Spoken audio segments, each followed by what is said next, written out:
Tokyo is known for many things, including its skyline. There are a number of places around the city that you can pay to actually go and view that skyline.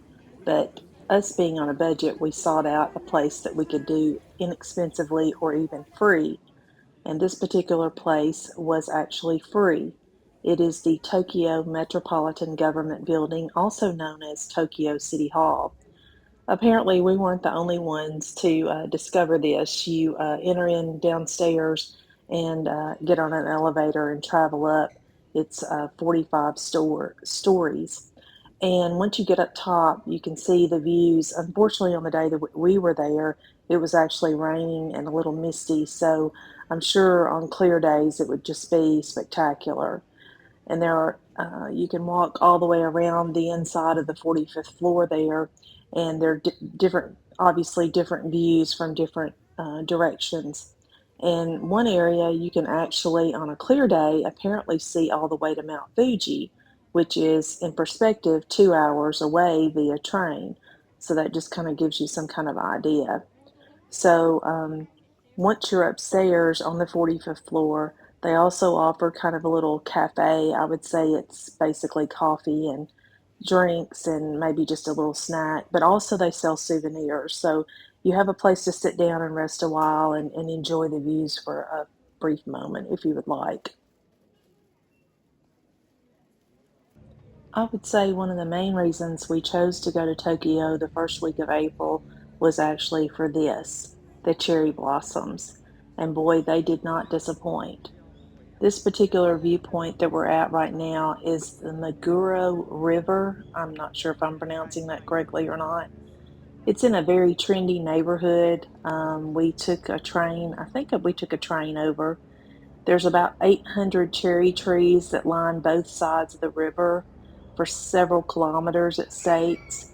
And we got there early, but it really got crowded toward the latter part of us being there. And all along the river, you can see they have these little pink lanterns that are lining there. We'll get a close up view of that here in just a minute. But the trees were just magnificent. And if you're not aware, Japan actually puts out a website that gives you the prime viewing times for certain cities because not all of the trees bloom in Japan at the exact same time.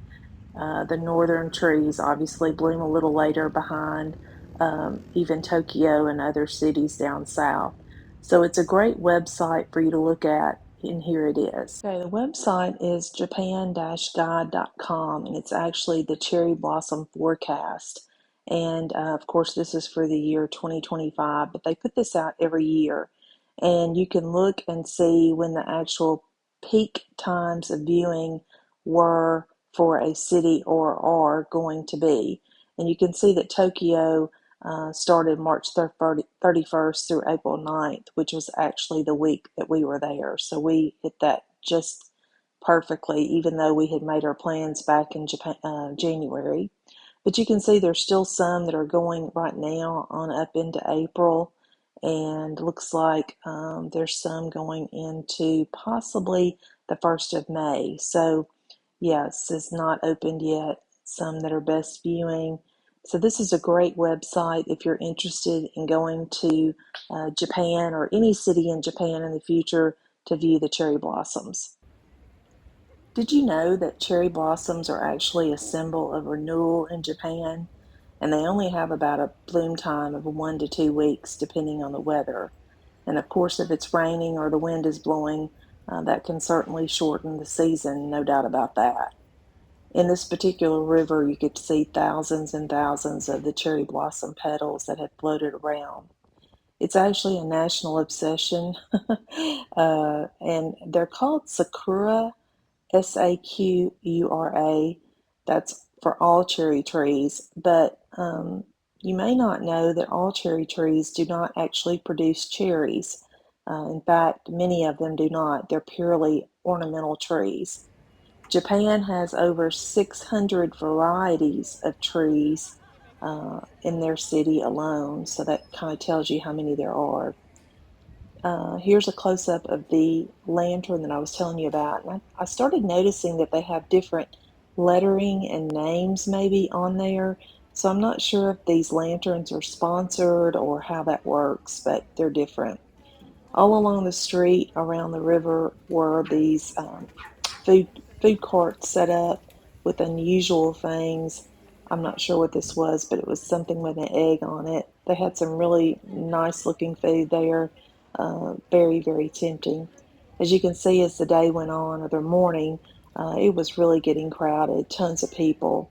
There's a large Starbucks there on the corner, so that drew in a ton of people as well. But the trees again, just beautiful. God's work here is just amazing to me.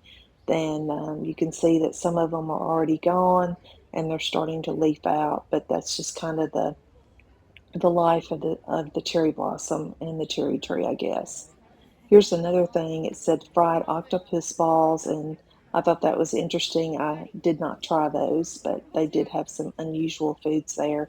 This was a squirrely, or I guess a spiral potato, and tons of people were buying those. And I guess they were rolling them kind of, I don't know if it was a sugar or something they were rolling them in. Here's a shot of the river that I was talking about.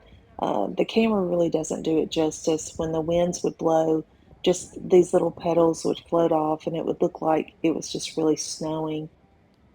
Apparently, along the river here at night, these lanterns light up, and we had planned on trying to go back out at night and actually do some evening viewing of the cherry blossoms, but we walked so much every day. By the time we got back to the hotel room after dinner, we were all exhausted, so we never made it back out. But I've seen some pictures in it, and it is actually gorgeous. So if you go, you might want to pace yourself and give yourself some time to actually go back out at night and view the lanterns lit amongst the cherry trees. As I mentioned, they had a lot of food along this strip of the river here. And one thing we saw was this machine. It's where you can actually receive fresh orange juice. And we didn't do it. We were hoping the lady in front of us would actually use it, but she didn't. So that's just one of the unusual vending machines you'll see in Tokyo for sure. We then took the train back and we went to another area to view some more cherry trees. But I just want to tell you that don't be afraid to visit Japan as far as the public transportation. It's great, it can get you anywhere you need to go. And it may take you a little more time to figure out, especially in the beginning, where you're going and what you're doing. But you will figure it out. They do have signs in English, so it's not that scary. We first took a break from viewing the cherry trees and went to one of the most popular tourist areas in Japan, which is called the Shibuya Crossing. And it's also known as the Scramble Crossing.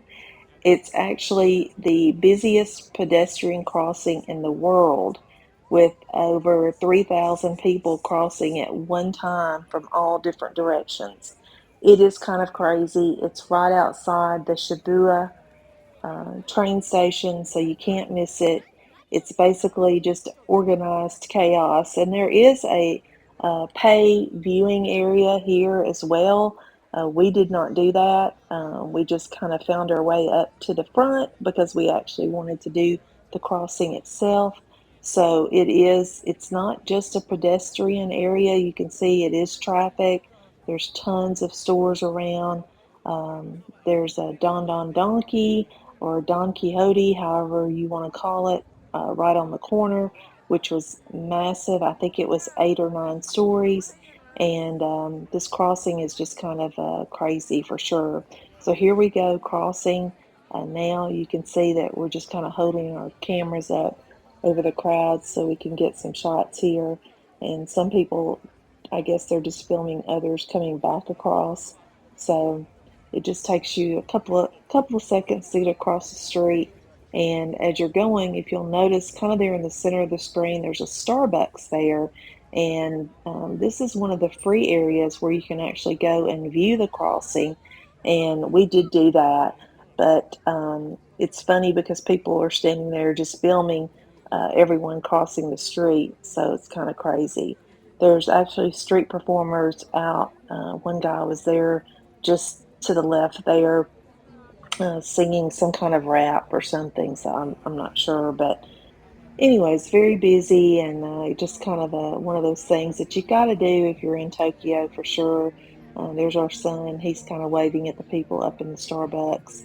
And like I said, it's kind of an area that is surrounded by just tons of businesses and skyscrapers. And, I don't know how many of these people that cross every time are actually citizens of Tokyo versus tourist, but it's definitely a hot spot for sure. This is inside the Starbucks, and I was kind of shoved up against the window, and it is very crowded in there. And I did not get anything to drink. You don't have to. Of course, a lot of people were, but I just went in and got a quick snippet of video of the actual crossing just to kind of show you the different directions. So it's not just one crosswalk, there's multiples going at the same time. And there's, of course, officers out there alerting you when the light is about to change, telling you to get across the street, that traffic is actually coming. One thing you can say about Japan is they have a number of parks, a number of areas for people in the city to get out into nature somewhat. This was a park that we just kind of stumbled upon walking around the neighborhood. And this was on top of kind of a hill here. And people were just having their lunch, sitting around, obviously viewing some of the cherry trees. This was particularly a pink one that was beautiful.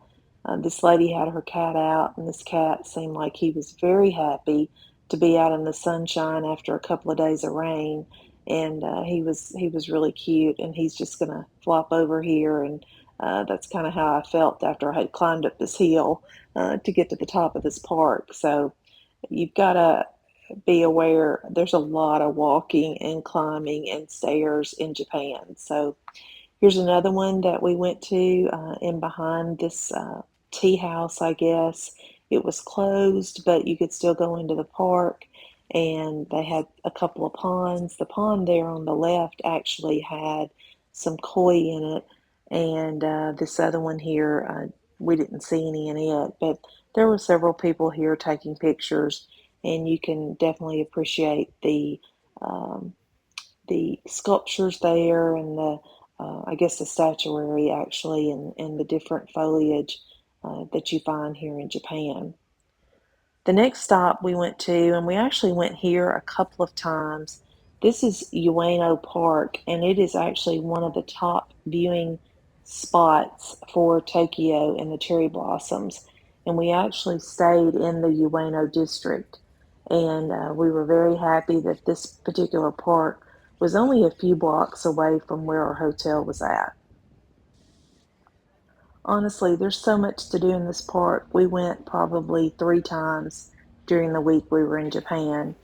It's actually home to over 1,000 cherry trees, and it has tons of, um, I guess, food stalls that were set up. I guess this is probably due to the Cherry Blossom Festival, not so much every day, but I'm not positive. It could be all that. It also butts up to the Tokyo National Museum, the National Museum of Nature, the Tokyo Metropolitan Art Museum, and the Ueno Zoo. So it's a busy area. This is the Shinabozo or Shinabazu Pond, and it's a lotus fill pond with little bitty islands around. And you actually can rent these boats, which were super cute. Some look like swans, and they put all of us on the swan boats because they were a little bigger, and they said that us Americans were too tall to be in the short boats, so we had to get in the bigger boats.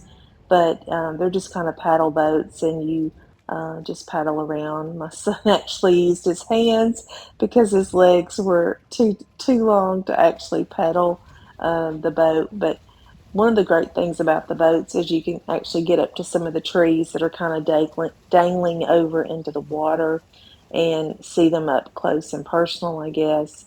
And it was just some great views on the lake here. I think we spent.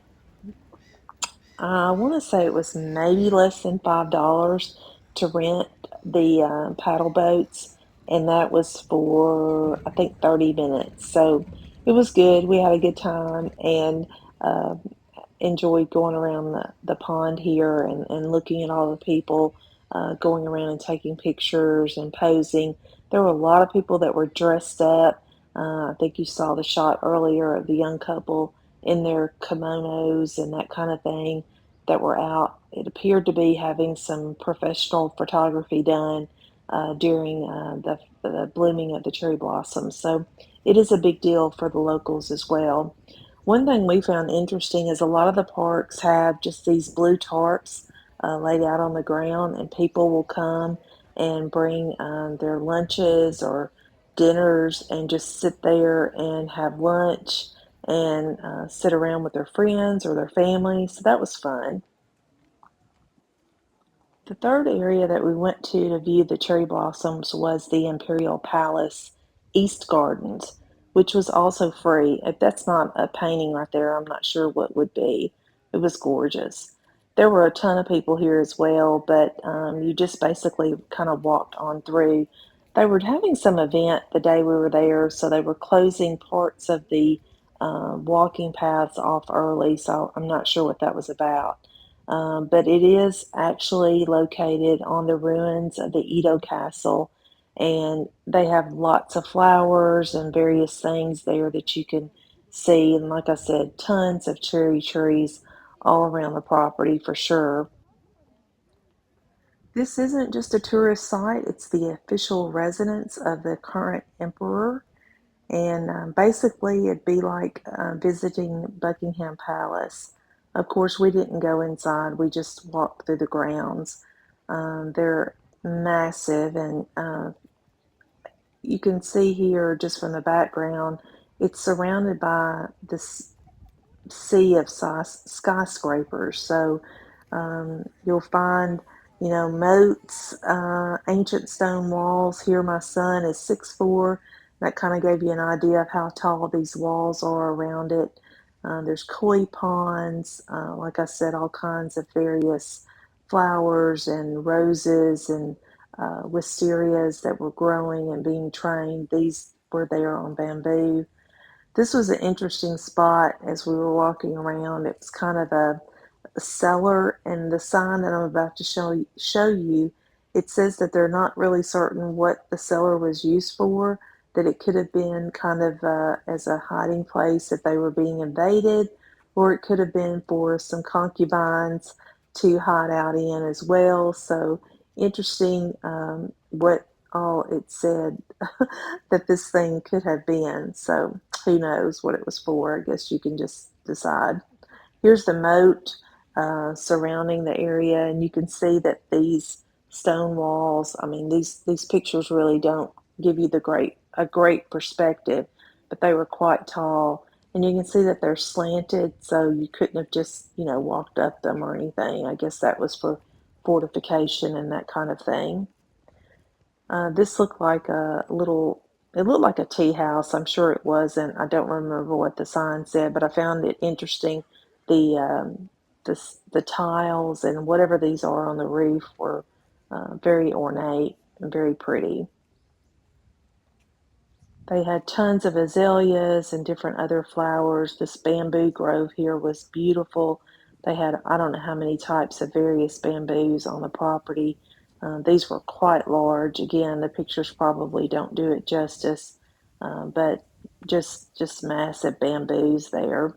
And I loved how they were kind of different colors and different streaked or striped variations. Here's some more flowering plants along the hillside here, and people stopping to take photos of them and just enjoying what nature had to offer. I know they had a lot of azaleas that were just about to bloom out, and I think that was a rhododendron there that we were looking at. So, in closing, just another shot here at some traffic. There's lots to see in Japan, and the cherry blossoms were just spectacular.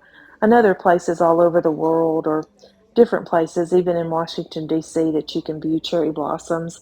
And I'm not saying that you have to travel to Japan to see a cherry blossom, but if you do, you might consider planning your trip around the season. It is busy, but I can imagine that it's busy any time of the year that you would visit Tokyo. Thank you for watching and hope you all have a blessed day.